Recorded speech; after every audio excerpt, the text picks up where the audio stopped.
What if love wasn't about finding your equal, but about serving a distant, unattainable ideal? What if the greatest devotion came from pain, secrecy, and a love that could never truly be fulfilled? Welcome to the wild, complicated world of the 12th and 13th centuries, where hearts were set aflame by rules stranger than fiction. Number 1. Diex comment, porroie vivre, by Adam de la Halle. Adam de la Halle, born around 1240 in Arras, a bustling city in northern France, was a master of many arts. He was not just a composer, but a poet and playwright. His world was one of vibrant intellectual exchange, far from the battlefields and castles that often come to mind when thinking about the Middle Ages. Arras, in the region of Artois, was a hub of artistic activity, famous for its puits or literary guilds, where poets would gather, perform, and compete. Adam was a prominent member of these guilds, his talents shining brightly amongst his contemporaries. Came from a respected family, his father, Henri de la Halle, being a well-known burgher in Arras. This background gave Adam a level of education and opportunity that many others did not possess. He studied at the Cistercian Abbey of Vaucelles, where he received a solid grounding in various subjects, including music and rhetoric.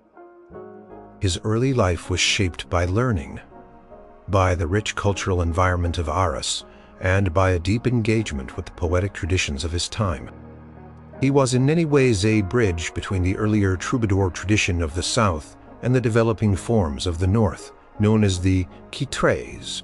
His works often combine elements of both, showing a lyrical grace paired with a keen wit.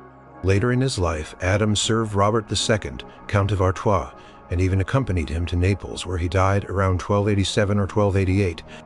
This journey exposed him to new influences, but his heart, it seems, remained rooted in the northern French poetic styles. Diex comment porroie vivre, or God, how could I live, is a song that captures the very essence of devoted, yet agonizing, courtly love. It is a canzo, a traditional love song, built on the common themes of separation and profound longing. The song opens with the poet questioning his very existence without the presence of his beloved. He expresses a deep sorrow, a feeling of being utterly lost when not near the lady who holds his heart. The lyrics speak of a love so powerful that it consumes his thoughts day and night, leaving him in a state of perpetual melancholy. He describes the lady as the source of all his joy, and her absence as the cause of all his pain. This intense emotional dependency is a hallmark of courtly love, where the lover's entire well-being is tied to the lady's favor or lack thereof. The poet emphasizes that only her compassion can ease his suffering, and without it he faces nothing but despair. The language used is direct and heartfelt, without excessive ornamentation, which gives the lament a strong, immediate emotional impact. One particular verse speaks of the poet's unwavering loyalty, stating that he would never betray his lady for any other, even if he were to die for it. This declaration of absolute fidelity, even unto death, was a common trope in courtly love. Literature reflecting the feudal concept of vassalage, transferred to the romantic realm. The lover becomes the lady's faithful servant, bound by an unbreakable oath of devotion. The song also touches upon the theme of secrecy, a crucial element of courtly love. The poet implies that his love must remain hidden, perhaps due to the lady's higher social status or her marital status. This secrecy adds another layer of suffering and complexity to the lover's plight, as he cannot openly declare his feelings or seek solace from others. The unexpressed longing, the hidden devotion, all contribute to the intense emotional landscape of the song. The poet's suffering is presented not as a weakness, but as a testament to the strength and purity of his love. He embraces the pain as part of his devotion, believing that enduring such hardship will eventually lead to some form of reward, even if it is only the lady's distant approval. This belief in suffering for love's sake was a core tenet of courtly love. The musical setting for Diex, comment porroie, vivre, is believed to have been relatively simple, designed to allow the lyrical content to shine. Trouvère melodies were typically syllabic, meaning one note per syllable, which made the words very clear. The melody would have been delicate, perhaps played on a lute or a small harp, creating a reflective and sorrowful atmosphere that perfectly matched the lyrics. The focus was on the expressive quality of the voice, conveying the profound emotion of the text. Scholars like Professor Anne W. Robertson, in her 2002 book Guillaume de Machaut, and Reims, Conte, Take, and Poetics, often discuss how Gudrun melodies, while structurally simpler than later polyphonic works, were incredibly effective in conveying the nuanced emotions of courtly love poetry. The vocal line would likely have had a limited range, emphasizing a sense of introspection rather than dramatic flair. The rhythm would have been gentle, allowing the listener to absorb every word and feel the depth of the poet's despair and longing. This simplicity allowed the song to be easily performed and understood, making it accessible to a wider audience in the courts and puys of northern France.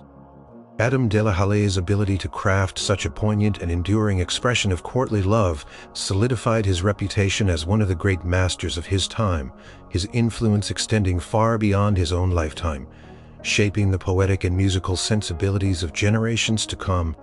The enduring appeal of this song lies in its raw, emotional honesty, a testament to the universal human experience of longing and devotion, even within the specific, sometimes bewildering, confines of medieval courtly ideals.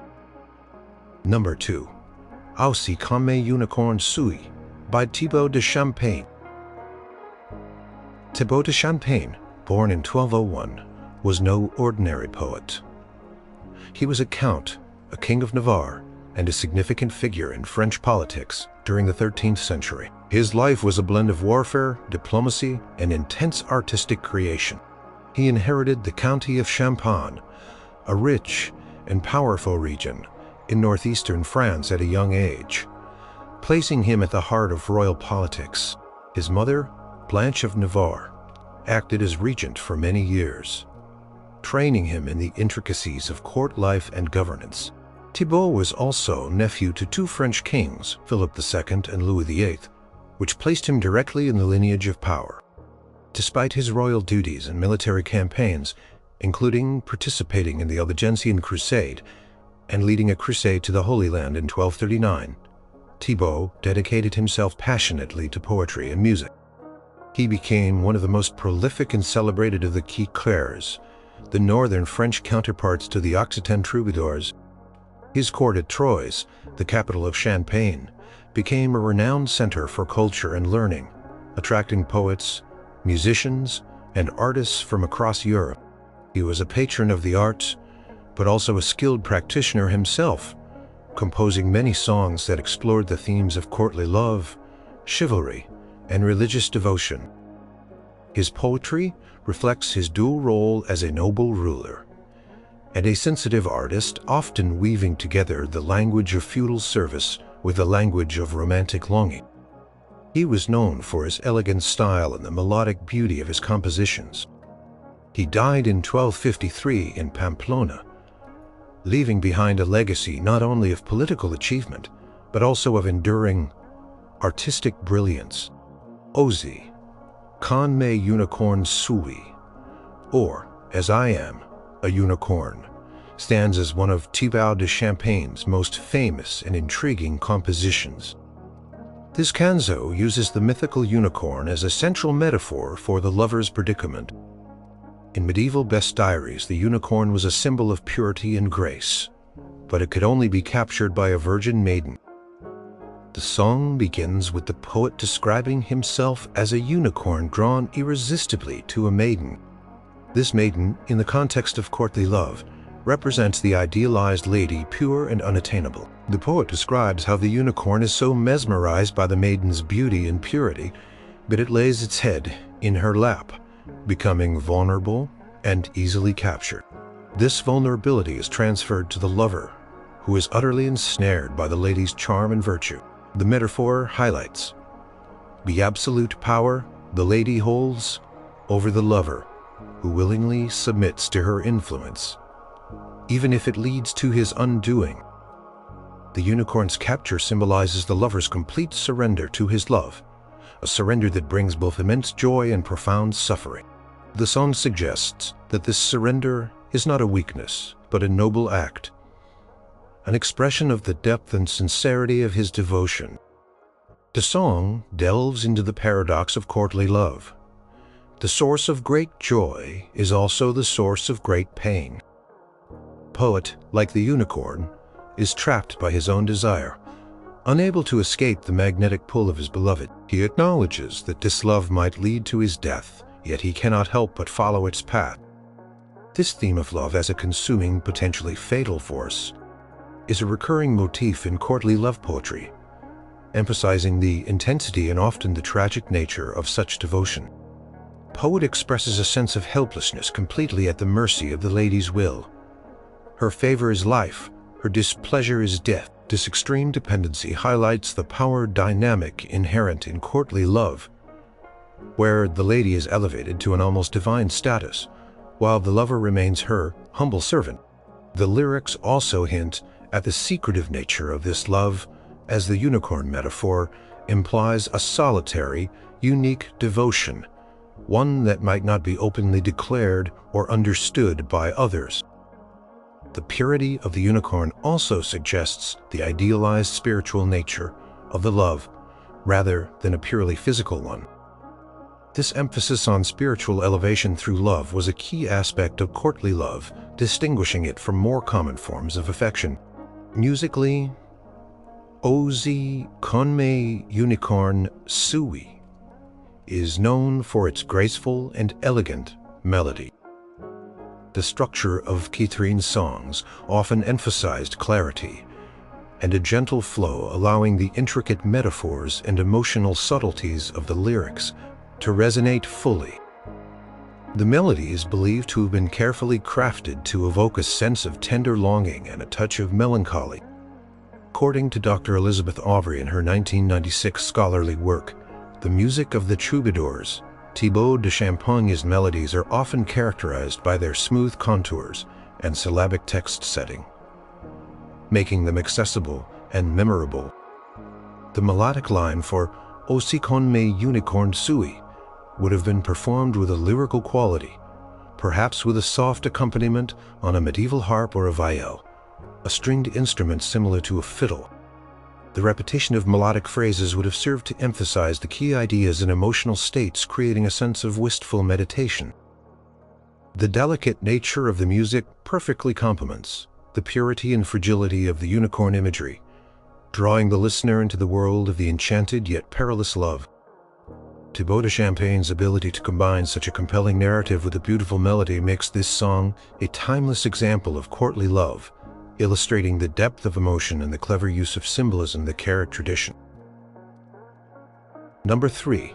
Si colgue ton el termini by Fouquet de Marcellat. Fouquet de Marcellat, born around 1150 in Marseille, was a figure of extraordinary transformation. He began his life as a successful merchant, a member of the burgeoning bourgeois class, which was unusual for a troubadour, many of whom came from the nobility or clerical ranks. His father was a wealthy merchant from Genoa, and Fouquet followed in his footsteps, accumulating considerable wealth. However, he eventually abandoned his mercantile career to pursue his passion for poetry and music. He became one of the most highly regarded troubadours of the late 12th century, celebrated for the beauty of his melodies and the profound emotion of his lyrics. His patrons included some of the most powerful rulers of his time, such as Richard the Lionheart, King of England and Duke of Aquitaine, and Raymond VI, Count of Toulouse. Fouquet's life took an even more dramatic turn later on. Around 1195, after the death of his wife, he underwent a profound religious conversion, renouncing his worldly life and entering a Cistercian monastery. He rose quickly through the ecclesiastical ranks, becoming the abbot of Le Thournay and eventually the bishop of Toulouse in 1205. In this new role, he became a fervent opponent of the Cathar heresy, a dualistic religious movement that flourished in southern France and played a significant and controversial part in the Albigensian Crusade. This journey from celebrated troubadour to powerful bishop offers a unique perspective on the shifting cultural and religious landscapes of the medieval period, where worldly pursuits could often give way to spiritual devotion, sometimes with intense and even violent consequences. Si colgue ton el termini, or As the Joyful Season at its End, is a canzo that chantes Fouquet de Marsalha's lyrical genius and his mastery of courtly love themes. The song uses the changing seasons as a metaphor for the fluctuating fortunes of love. The poet begins by describing the end of a joyful season, perhaps summer or spring, hinting at a transition to a more somber period. This sets a melancholic tone reflecting the uncertainties and anxieties inherent in courtly love. He speaks of his desire for his lady, a desire that remains constant, even as the world around him changes. The lyrics express a deep yearning and a sense of humble service, a common hallmark of the troubadour tradition. The poet positions himself as completely subservient to his lady's will, finding his entire purpose in striving to please her. He emphasizes the immense joy he feels simply from thinking of her, even if her presence is unattainable. This mental devotion, where the mere thought of the beloved brings solace, was a sophisticated aspect of courtly love, allowing the lover to find satisfaction in an idealized rather than a physical relationship. One particular passage speaks of the poet's unwavering loyalty. Even in the face of rejection or coldness from his lady, he pledges that he will remain her faithful servant regardless of how she treats him. This stoicism, the acceptance of suffering as a part of true love, was a central tenet of courtly love. The pain of unrequited affection was not to be avoided, but embraced as a sign of the lover's profound commitment and the lady's supreme worth. The song also hints at the high social standing of the lady, perhaps a married noblewoman, which makes the love necessarily secretive and distant. The poet's devotion is expressed through careful indirect language, designed to avoid scandal while still conveying the depth of his passion. The idea of mesura, or moderation and discretion, was very important in courtly love, especially when the object of affection was of high status. The lyrics describe the lady with an almost ethereal beauty and virtue, elevating her to a near divine status. Her perfection inspires the poet to greater acts of humility and service, believing that by striving to be worthy of her, he himself becomes a better person. This moral elevation through love was another key aspect of the courtly ideal. Fouquet de Marsalha was renowned for his beautiful melodies, and Si colgue ton el termini is considered one of his finest. His music is often described as flowing and graceful, perfectly complementing the elegant language of his poetry. According to Professor Hendrik van der Werf, whose 1984 work, The Extant Troubadour Melodies, is a foundational text in the field, Fouquet's melodies are among the most sophisticated and structurally interesting of the troubadour. The melody would have been performed with a clear, expressive voice, perhaps accompanied by a lute or vielle. The rhythm would have been gentle, allowing the listener to appreciate the delicate interplay between the words and the music. The melodic contours would have been carefully crafted to convey the nuanced emotions of longing, hope, and quiet suffering. Fouquet's ability to blend such profound lyrical content with exquisite musical settings made him a favorite in the courts of his time, and his songs continue to resonate with their emotional depth and artistic elegance. His transition from a celebrated troubadour to a powerful bishop marks a unique personal journey, but his artistic legacy preserved in songs like this one remains a testament to his profound understanding and expression of the complexities of courtly love. Number 4. Razazescu mon cori mon sabre by Charlotte Bonnel. Giraud de Bornel, born around 1130 in the Limousin region of Occitania, was a pivotal figure in the troubadour movement, often hailed as the master of the troubadours, by his contemporaries. This title, bestowed upon him by the renowned Italian poet Dante Alighieri, speaks volumes about his influence and skill. Unlike many troubadours who were of noble birth, Giraud came from a more modest background, reportedly the son of a burgher. He received an education, likely at a monastery, which provided him with the linguistic and musical foundations for his art. He dedicated his entire life to his craft, traveling extensively between the courts of the nobility in Aquitania, Spain, and Italy, performing his songs and refining his poetic style. His patrons included significant figures like Alfonso II of Aragon and Richard the Lionheart. Giraud was known for his intellectual approach to poetry, meticulously crafting his verses with complex rhymes and meters. He was a proponent of the troubadour close, or closed style of troubadour poetry, which favored intricate language and deeper meanings, challenging listeners to unravel their layers. Despite his reputation for seriousness and intellectual depth, he also wrote highly accessible and emotionally resonant songs. His extensive body of work, comprising around 77 poems, is a testament to his prolific output and artistic dedication. He is believed to have died around 1200 or 1210, leaving behind a legacy that shaped the very definition of troubadour artistry. Razos escure mon cœur et mon sabre, or It is right that I devote my heart and my wisdom, is a canzo that exemplifies Giraud de Bornel's profound understanding of courtly love and his refined poetic technique. The song opens with a declaration of unwavering devotion, stating that it is only right for the poet to dedicate his entire being, his heart and his intellect, to serving his lady. This highlights the all-encompassing nature of courtly love, where not just emotions, but also reason and skill are employed in the service of the beloved. The poet expresses his desire to please his lady in every way, striving for perfection in his words and actions. He speaks of the profound joy and solace he finds in simply thinking of her, even in her absence. This mental devotion, where the lady occupies his every thought, is a key aspect of the lover's experience, demonstrating the powerful hold she has over him. The lyrics emphasize the ennobling effect of this love, suggesting that striving for the lady's favor makes him a better person, inspiring him to greater virtue and artistic excellence.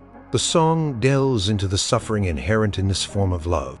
The poet acknowledges that his devotion brings him both joy and pain, a common paradox in courtly love. He describes the longing and the anxiety that accompany his passion, yet he accepts these burdens as necessary parts of his commitment. This acceptance of suffering, often referred to as joy, a complex term encompassing joy, ecstasy, and spiritual elevation, is central to the troubadour concept of love. It suggests that true love is proven through endurance and hardship.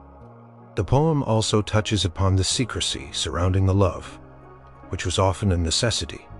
When the lady was of high social standing or married, the poet implies that his feelings must be guarded, known only to himself and perhaps hinted at through his art. This secrecy adds an element of danger and intrigue to the relationship, heightening the emotional stakes. The lyrics portray the lady as possessing unparalleled beauty and virtue, elevating her to an almost divine status. Her perfection is the standard against which the poet measures himself, constantly striving to be worthy of her.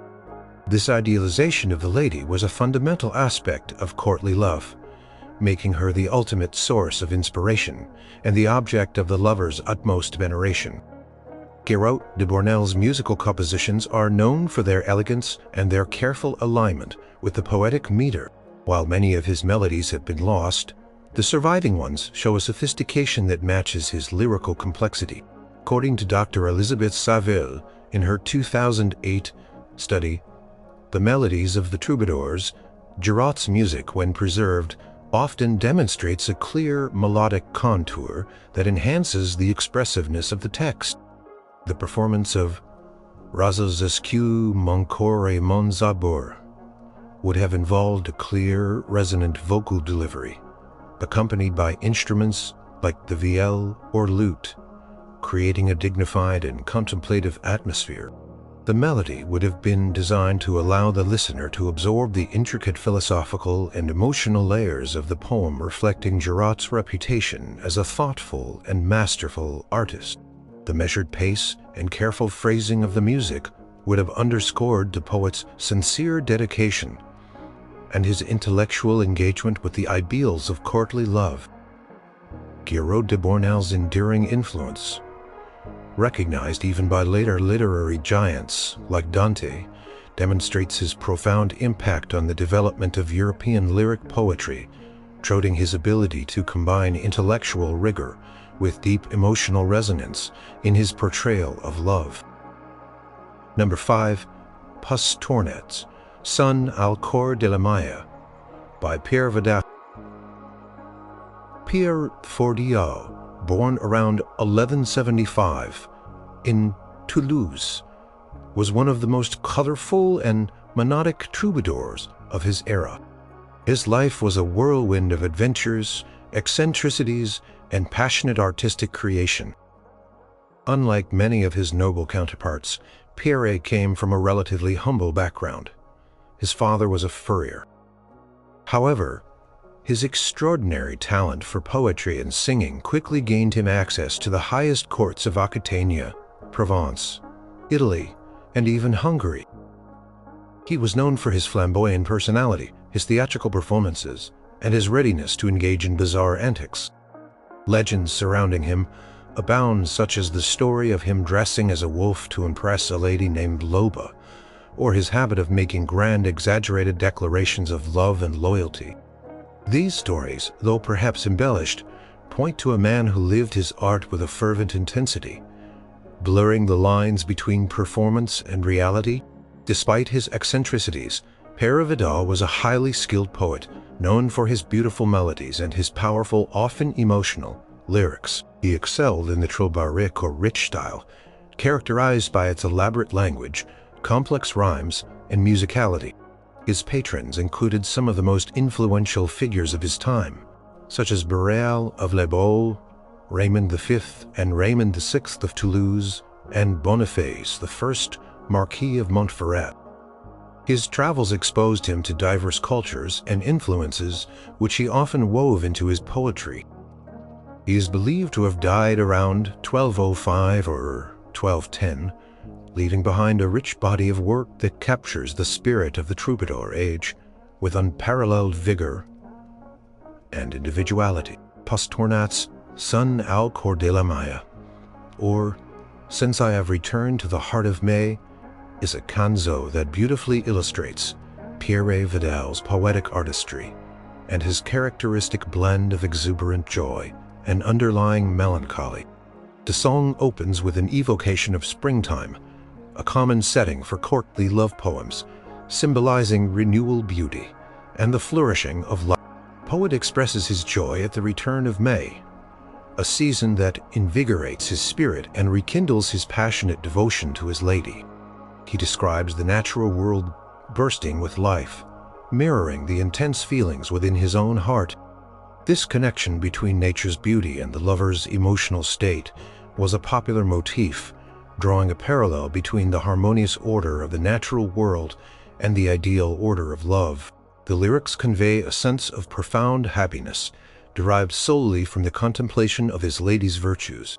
He speaks of her perfection, her unparalleled beauty, and her noble character, elevating her to an almost divine status. For Pierre, the lady is the source of all his delight, and his very existence seems to depend on her radiant presence. Despite the initial joyful tone, the song also hints at the familiar pains of courtly love. The poet alludes to the suffering he endures, the longing for a lady who may be unattainable or distant. This bittersweet quality, where joy and sorrow are intertwined, is a hallmark of courtly love, as the lover embraces both the ecstasy and the anguish of his devotion.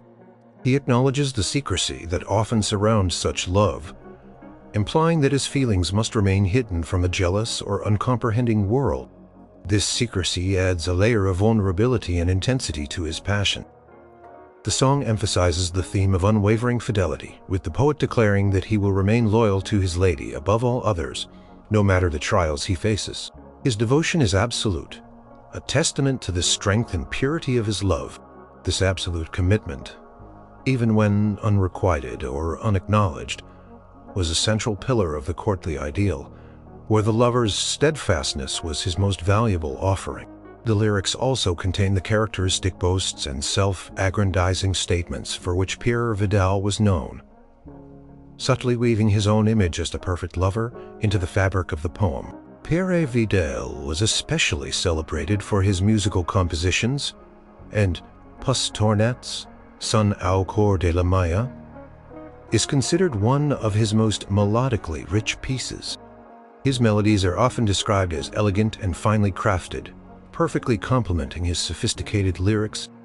According to Dr. John Stevens in his 2005 work, Words and Music in the Middle Ages, Pierre Vidal's melodic lines demonstrate a particular grace and a strong sense of formal balance, which contributed to his high reputation. The melody for Pas Tornats, Son au cœur de la Maya, would have been performed with a vibrant and expressive voice, accompanied by instruments such as the lute, vielle, or perhaps even a flute. The rhythm would have been carefully structured to highlight the joyous celebration of spring and love, while also allowing for moments of wistful reflection. Pierre Vidal's ability to blend his unique flamboyant personality with such refined artistic skill ensured his lasting legacy as a troubadour who pushed the boundaries of poetic and musical expression, capturing the intense emotions and complex ideals of courtly love with unparalleled flair. His songs continue to offer a vivid window into the romantic sensibilities of the medieval courts. Number 6. Calenda Maya by Rimbaud de Vaqueiras. Rimbaud de Vaqueiras, born around 1155, near Orange in Provence, was a troubadour whose life reads like an epic adventure. He began his career not as a noble, but as a knight, serving various powerful lords. His early life was marked by military service, but he quickly distinguished himself through his poetic and musical talent. He entered the service of Boniface, the first Marquis of Montferrat, one of the most prominent crusader leaders of the Third and Fourth Crusades. Rimbaud became not only Boniface's close companion and advisor, but also his court poet, accompanying him on numerous campaigns and diplomatic missions across Europe and the Mediterranean. This gave Rimbaud a unique perspective, blending the life of a warrior with that of an artist. He traveled to Italy, Greece, and even the Holy Land, witnessing historical events firsthand. His poetry reflects this adventurous spirit, often incorporating elements of different languages and cultures he encountered. He was known for his versatility, mastering various poetic forms including the Descort, a song with irregular meter and rhyme scheme, and the Estampida, a dance-like form. His deep loyalty to Boniface was a recurring theme in his work, showing a strong sense of feudal devotion translated into personal affection. Rimbaud de Vaqueiras is believed to have died during the Fourth Crusade, either in the Latin Empire of Constantinople or on his return journey around 1207. His life and work are a testament to the intertwined worlds of chivalry, warfare, and artistic expression in the medieval period. Calenda Maya, or the 1st of May, is one of Rimbaud de Vaqueiras' most famous and unusual compositions. It is often described as an estampida, a type of instrumental piece or song characterized by its lively, dance-like rhythm and distinct melodic patterns. The song is unique among troubadour compositions because it is said to have been inspired by an instrumental tune played by jongleurs, professional entertainers, during a May Day celebration. This origin story, mentioned in Rimbaud's Raso, a brief prose explanation often accompanying troubadour poems in their manuscripts, highlights the song's popular danceable quality. The lyrics celebrate the arrival of May, a traditional time for festivities, courtship, and the flourishing of love. The poet expresses his joy and renewed hope, linking the vibrancy of the season to the blossoming of his own feelings for his lady. He dedicates the song to his lady, pledging his unwavering devotion to her. Even though she is of high status and her affection may be difficult to win, this combination of popular dance rhythm with the refined language of courtly love is one of the song's most striking features. The song uses traditional courtly love themes despite its lively tempo. The poet speaks of his lady's unparalleled beauty and virtue, elevating her to a position of supreme importance. He describes her as the source of all his happiness and the reason for his existence. He expresses his complete submission to her will, offering her his loyal service. This humility, coupled with passionate devotion, is a cornerstone of courtly love, where the lover becomes the lady's vassal, bound by an unbreakable bond of fealty. The lyrics also hint at the suffering inherent in this love, the longing for a lady who may be distant or unyielding. However, the overall tone of Kalenda Maya is one of optimism and joy, rather than the profound melancholy found in many other courtly love songs. The Mayday Seti reinforces this sense of hope and renewal, suggesting that despite the challenges, the love remains a source of vibrant energy. The song also subtly alludes to the idea of vinamers, or pure love, which was meant to be ennobling and spiritual rather than purely physical. The joyous celebration of the season and the lady's beauty intertwines with the refined ideals of chivalric devotion.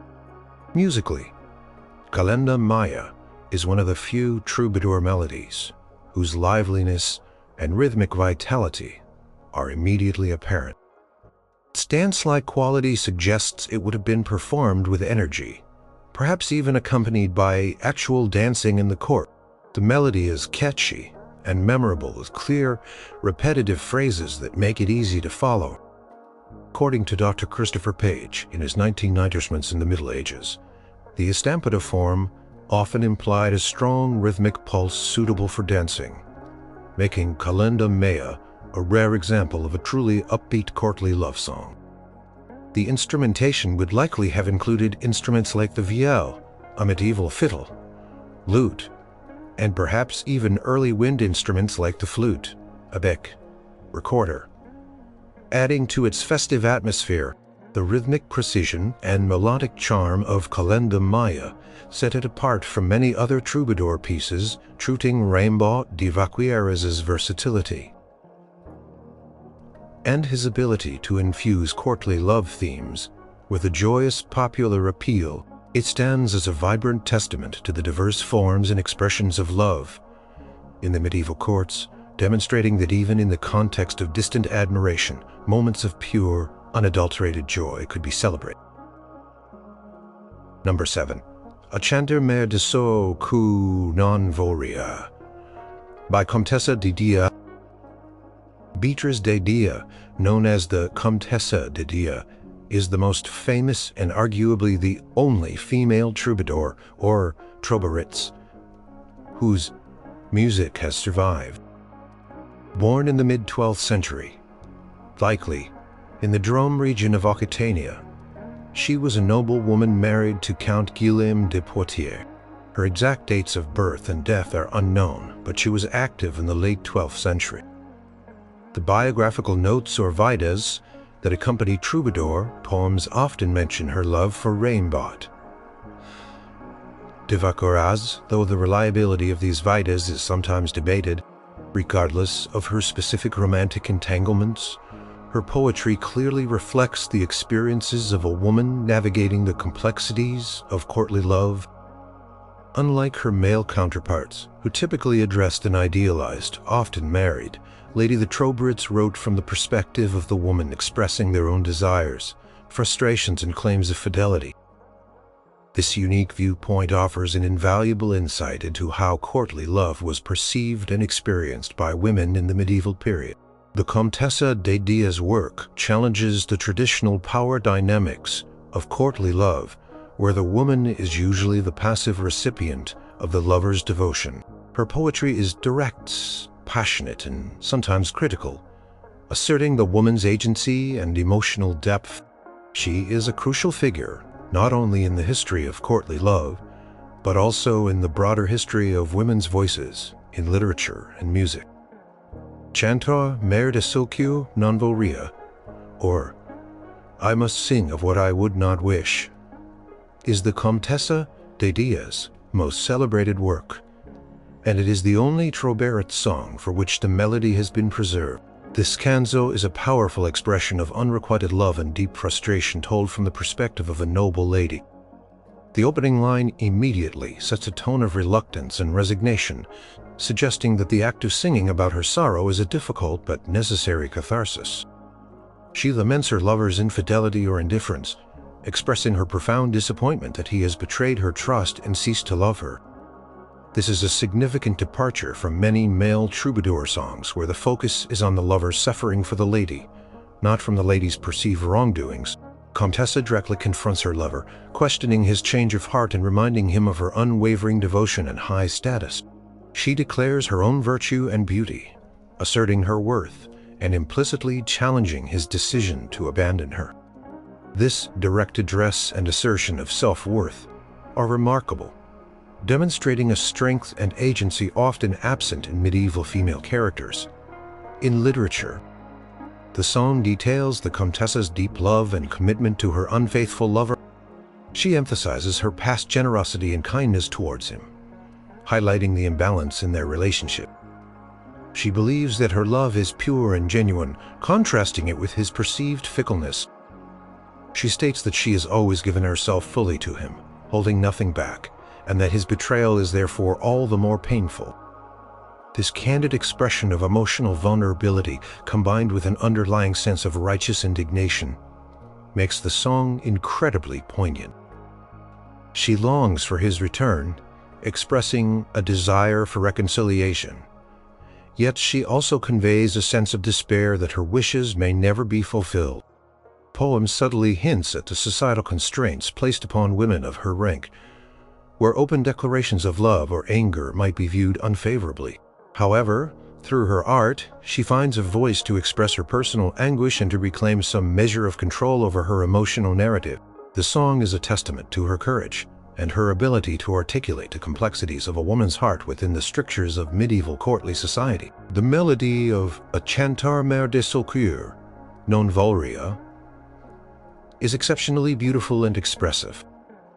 It is generally considered to be one of the most haunting and emotionally resonant of all surviving troubadour melodies. According to Professor Mary Jane Price, in her 2012 book, Women's Voices Minute and Song, the Comtesse's melody displays a lyrical quality with a slightly wider melodic range than many male troubadour songs, allowing for greater emotional nuance. The music follows the contours of the text, emphasizing the moments of lament and yearning. It would have been sung with a clear, sorrowful voice, perhaps accompanied by a delicate lute or soft viol. The flowing rhythm and the emphasis on certain melodic phrases would have underscored the Comtesse's emotional turmoil and her deep sense of loss. The preservation of this melody offers a unique window into the musicality of a trouvère, allowing modern listeners to directly experience the raw emotion and artistic sophistication of a medieval woman's voice. Comtesse de Diex' contribution is invaluable, providing a crucial counterpoint to the male-dominated narrative of courtly love and demonstrating the multifaceted nature of love and longing in the medieval period. Number 8. Convey la Lozette, Mover by Bernard de Ventadorn. Bernard de Ventadorn, born around 1130 in the castle of Ventador in Limousin, was arguably the most famous and influential troubadour of the 12th century. His life story is a classic rags-to-riches tale within the troubadour tradition. While not of noble birth himself, his father was reportedly a baker or a soldier. In the service of the Viscount of Ventador, Bernard rose to prominence through his unparalleled poetic and musical genius. He was initially trained by the Viscount Ebel III of Ventador, a notable patron of the arts, where he learned the craft of poetry and composition. His talent quickly earned him recognition, and he soon became a traveling court poet, serving some of the most powerful women of his time, including Eleanor of Aquitaine, Queen of France, and later, Queen of England, and Ermengarde of Narbonne. Bernard's life was marked by a series of romantic entanglements, real or imagined, with noble ladies, which often served as inspiration for his deeply emotional and personal lyrics. He was renowned for his troubadour or light style, characterized by its clarity, fluidity, and emotional directness, making his poetry accessible and immensely popular. His mastery of melody was equally celebrated, and he is one of the troubadours with the most surviving melodies today, a testament to the enduring appeal of his compositions. He is believed to have died around 1190 or 1200, possibly in a monastery, leaving behind a legacy that profoundly shaped the development of lyric poetry in Europe. Convey la loseta, mover, or When I See the Lark Move, is widely considered Bernard de Ventadorn's masterpiece, and Porroie Love, Bentis, Cause, Comedy. This canzo uses the flight of a lark as a metaphor for the lover's boundless joy and simultaneous despair. The song opens with the image of a lark soaring freely towards the sun, filled with joy and oblivious to earthly concerns. The poet contrasts this carefree bird with his own burdened heart, which is consumed by love and suffering. He feels a deep envy for the lark's freedom, wishing he could experience such unadulterated joy without the accompanying pain of love. This opening sets a melancholic yet beautiful tone, immediately drawing the listener into the paradox of courtly love. The poet describes the overwhelming power of his love, which has completely taken over his senses and his reason. He is helpless before its force, finding himself unable to control his emotions or to resist the pull of his beloved. He expresses a profound sense of abandonment and betrayal, hinting at a lady who has been cold or unyielding to his devotion. This theme of unrequited love and the pain it inflicts is central to the song's emotional core. The song delves into the psychological torment of the lover. He feels a profound sense of isolation, believing that no one can truly understand the depth of his suffering. He laments the deceitful nature of love, which promised joy, but delivered only sorrow. He speaks of a love that is pure and true on his part, but which is met with indifference or even cruelty by his lady. This contrast between the lover's sincerity and the lady's coldness is a common motif in courtly love, designed to highlight the lover's virtue and the lady's sometimes unattainable nature. The poet declares that he will never again trust in love, resolving to abandon women altogether if his lady does not return his affection. This dramatic declaration, while perhaps a hyperbolic expression of despair, gets the intensity of his emotional state. He imagines himself fleeing to a distant land, abandoning all hope of love, a testament to the crushing weight of his unfulfilled desires. Yet, even in his despair, the implicit longing for his lady remains, making his resolution to abandon love seem temporary and ultimately futile. The song concludes with a sense of profound loneliness and a tragic acceptance of his fate, a lonely heart without hope. Bernard de Ventadorn's melodies are celebrated for their expressive power and their perfect fit with his lyrics. Convey la loseta, mover, is no exception. Its melody is widely regarded as one of the most beautiful and poignant of the entire troubadour repertoire. According to the foundational work of Dr. Jean Maillard, in his 1961 book, Roi Trouvère et Troubadour, Thibaut de Champagne, Bernard de Ventador, Bernard's melodies are characteral legacy. The melody for Convey la loseta, mover is known for its subtle nuances, shifting moods, and delicate ornamentation, creating a sense of wistful longing and profound sorrow. It would have been sung with a clear, tender voice, accompanied by a soft viol or lute, allowing the emotional subtleties of the lyrics to resonate fully. The melodic lines perfectly capture the ebb and flow of the poet's emotions, from the initial envy of the lark to the depths of his despair. Bernard de Ventadorn's unparalleled ability to combine lyrical beauty with profound emotional insight cemented his play La Lozeta Mover continues to be a timeless testament to the enduring power and exquisite pain of unrequited affection in the human heart. Number 9, Lan Quan Li Jorn San Longkan Mai by Geoffrey Rudel. Geoffrey Rudel, born around 1125 in Blaye, was a prince of Blaye and one of the earliest and most enigmatic of the troubadours. His life story is shrouded in legend, largely shaped by his Vida, a brief prose biography which describes him as deeply in love with a distant countess, the Countess of Tripoli, whom he had never seen but whose virtues he had heard praised. This concept of amour de loin, or love from afar, became his defining characteristic and a central theme in his poetry. He was part of the Second Crusade, 1147 to 1149. And the legend states that he embarked on this perilous journey primarily to meet his beloved.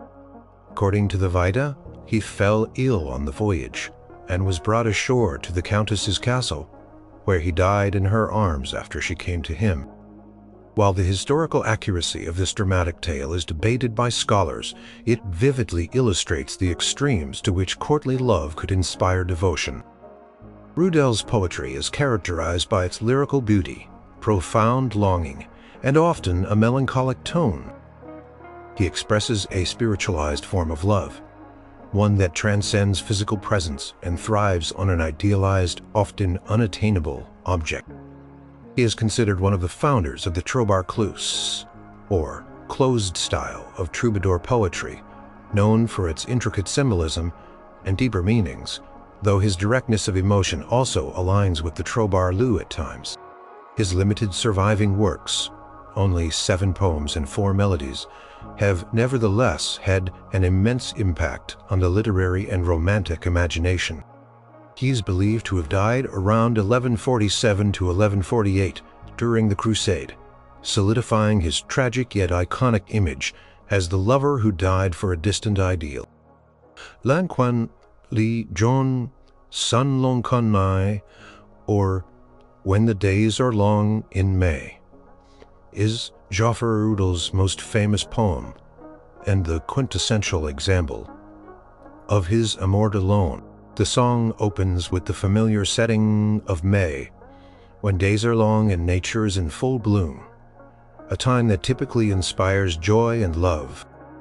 However, the poet immediately contrasts this vibrant scene with his own internal state of profound melancholy and longing for a love that is physically absent. This juxtaposition of external beauty and internal suffering is a hallmark of courtly love.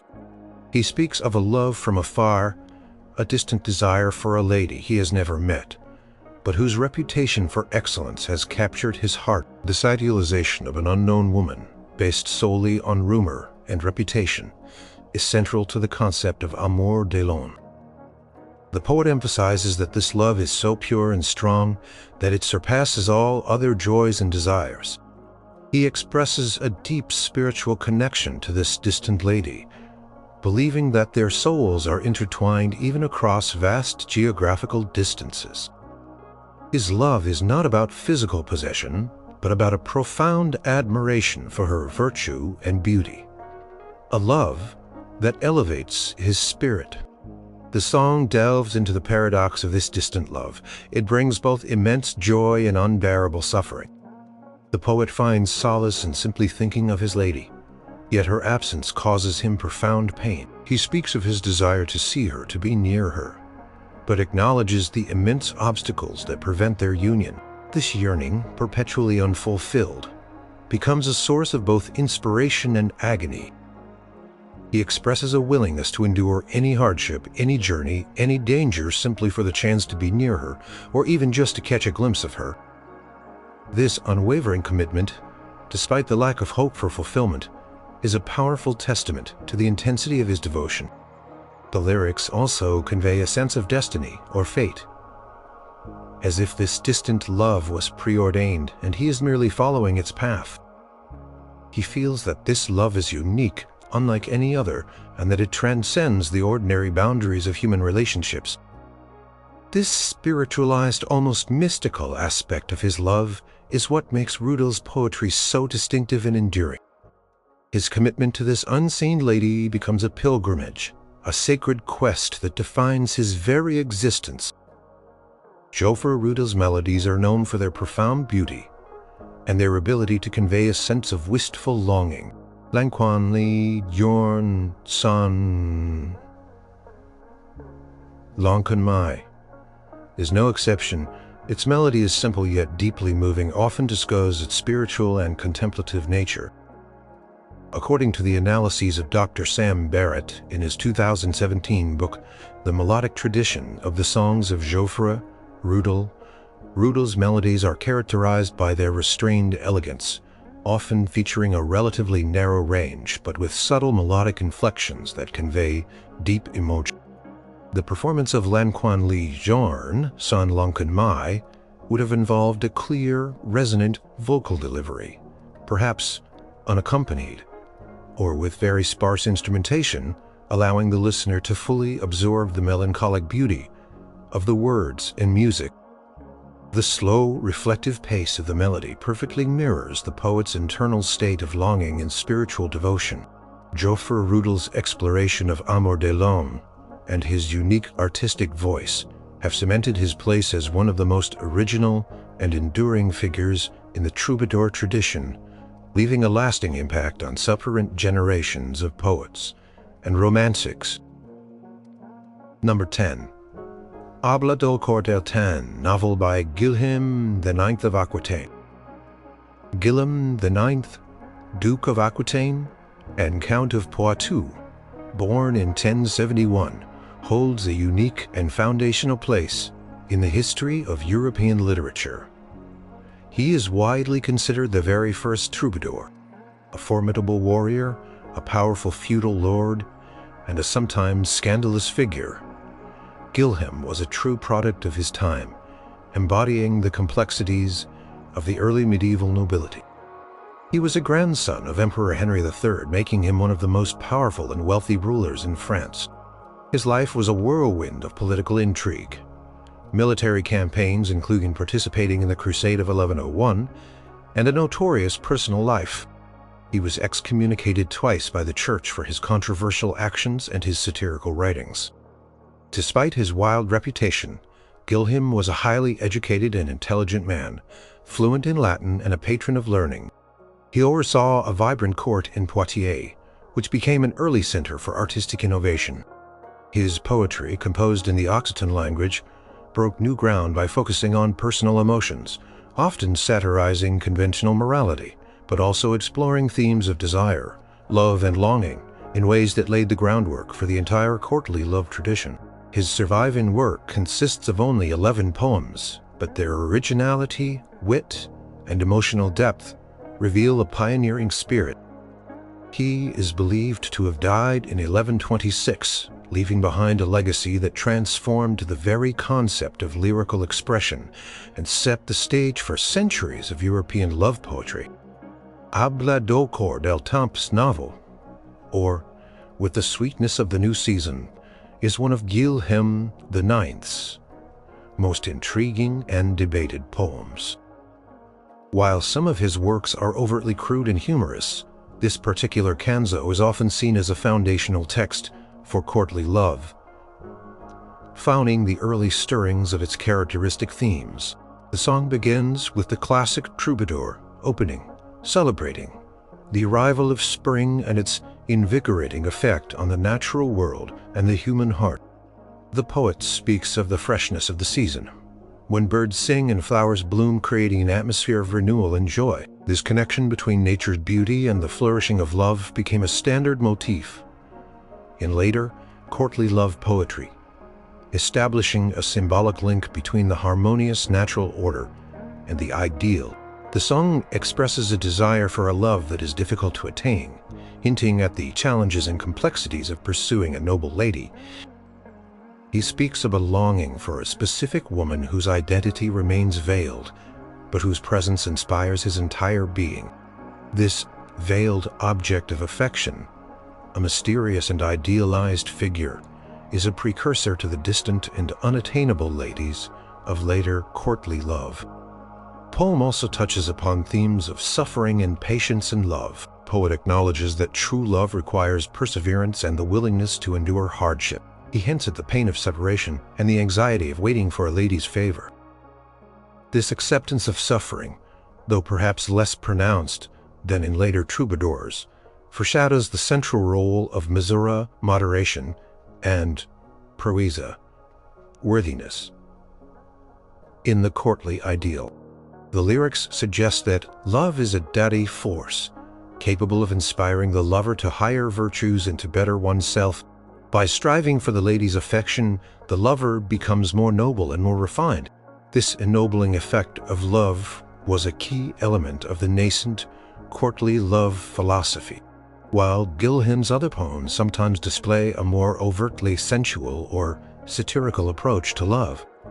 Hablador del Temps novel offers a glimpse into the more refined, spiritual aspects that would later define courtly love, focusing on the admiration for the lady's qualities rather than purely fieful desires. It changes his ability to combine sophisticated poetic technique with an exploration of human emotion, setting a precedent for future generations of poets. It is important to note that no melodies for Gilham IX's poems have survived. This means that while we can appreciate his lyrical genius, the musical dimension of his work remains lost to time. However, scholars like Dr. Stephen G. Nichols, Jr., in his 1984 book, The Troubadours and the Epic, Essays in Mizzibil Literature, often discussed how Gilham's rhythmic and metrical innovations in his poetry would have strongly implied a musical setting. His careful stanzaic forms and rhyme schemes suggest a sophisticated understanding of how words and music would intertwine. One can surmise that his songs would have been performed with a powerful, perhaps even boisterous vocal delivery, reflecting his larger-than-life personality and his innovative approach to poetry. The rhythmic structure of his verses suggests that they would have been sung with a clear, engaging tempo, designed to capture the attention of a courtly audience. Although silent to our modern ears, the revolutionary nature of Gilham IX's poetry in Hablador del Temps novel laid the indispensable foundation for the entire phenomenon of courtly love, proving that profound personal emotion could be expressed through intercrowned rate